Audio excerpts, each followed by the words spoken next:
Бізді қоршаған орта керемет, әсіресе әлемнің әр түкпірінде жаратылысы ерекше, ғажайып адамдар кездесетіні ақиқат. Бүгін біз сондай бірнеше адамдарды сіздермен таныстырамыз.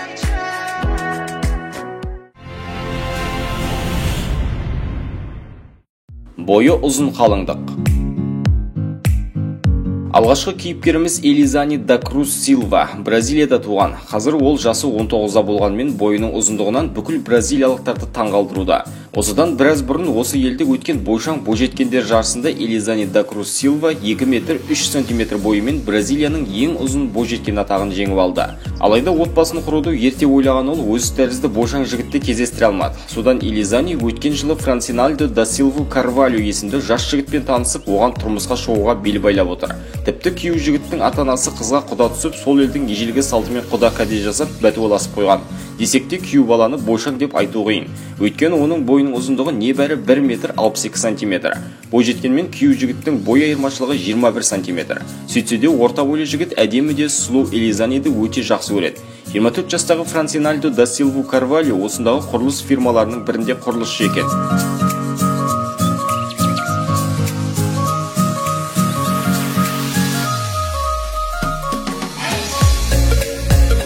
Мүмкіндігі шектеусіз чемпион. Америкалық 27 жастағы Джен есімді бойжеткен тумысынан мүгедек. Ол жарық дүниеге аяқсыз келіпті. Соның салдарынан туған ата-анасы бейкүнә қыздан сәби кезінде бас тартып, оны балалар үйіне өткізген екен.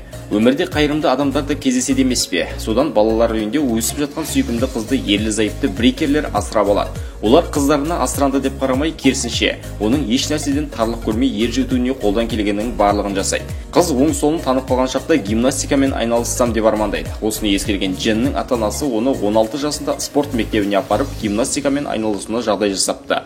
Жас қыз әлемдік биіктерді бағындырған гимнаст қыздар туралы жазбалар мен деректерді іздеп тауып, олардың спорттағы өмірімен жақынырақ танысады.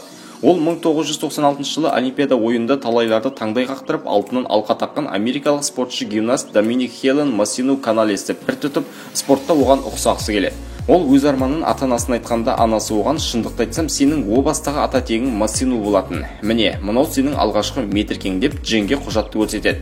Олар мұны егжей-тегжейлі анықтағанда Доминик шындығында Дженнің туған апайы болып шығады. Қалай десек те, гимнастика өнеріне деген құмарлық олардың қанында бар екен. Мүмкіндігі шектеулі Джен бүгінде өзі өмір сүріп жатқан штаттың бірнеше дүркін чемпионы.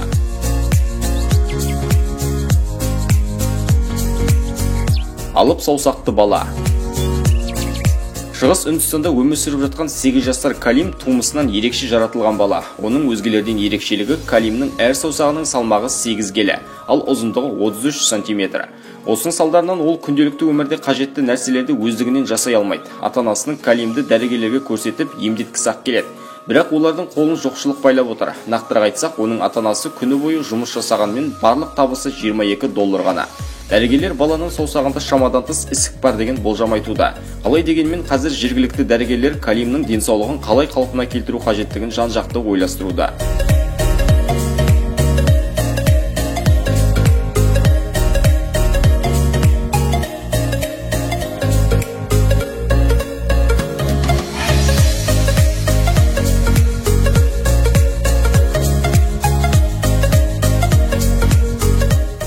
Келі бас киім.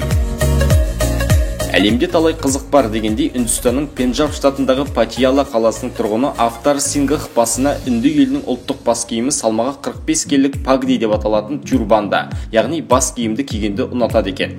Ерекшелігі сол, бас киімнің салмағы 45 келі. Ұлттық бас киімді тігу үшін ұзындығы 645 метр мата жұмсалған. Мамандардың пікірінше, егер өте ұзын әлгі матадан Олимпиада ойындарында пайдалануға болатын 13 бассейн жасауға болады екен. 60-та алқымдаған Афтар Сингх 16 жасынан бастап осы бас киімді тастамай киіп келеді екен.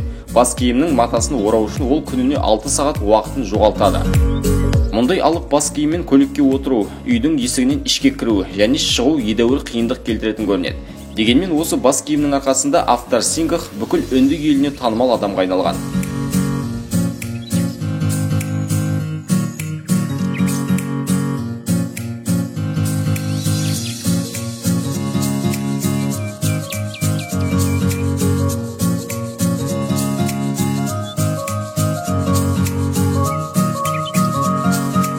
Салмағы 130 келі бойжеткен.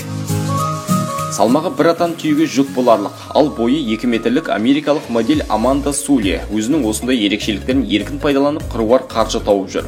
Ол бойшаңдығы арқасында Аласапулье тұрғындардың тапсырмаларын орындап, ел арасында айрықша сұранысқа ие болуда. Аманда қажет болған жағдайда кейбір адамдарды арқасына отырғызып алып, қажетті жеріне апарады. Ол әсіресе адам көп жиналған спорт сайыстары мен байқауларда Аласапулье адамдарды қос иығына отырғызып, оларға қызмет көрсетеді. Бір таңданарлығы, ол бойының ұзындығы және ауыр салмағымен бірталай байқауларға қатысып, 100-ден жүйрік шықты.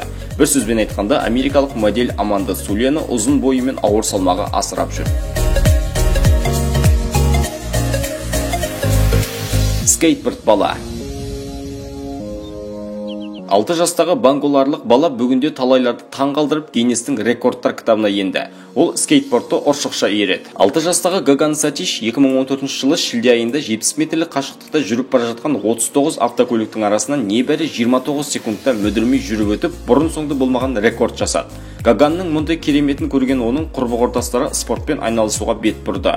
Қазіргі күні банголарлық бала 100-ден астам машинаның арасымен үлкен жылдамдықпен жүріп өтуге дайындалуда.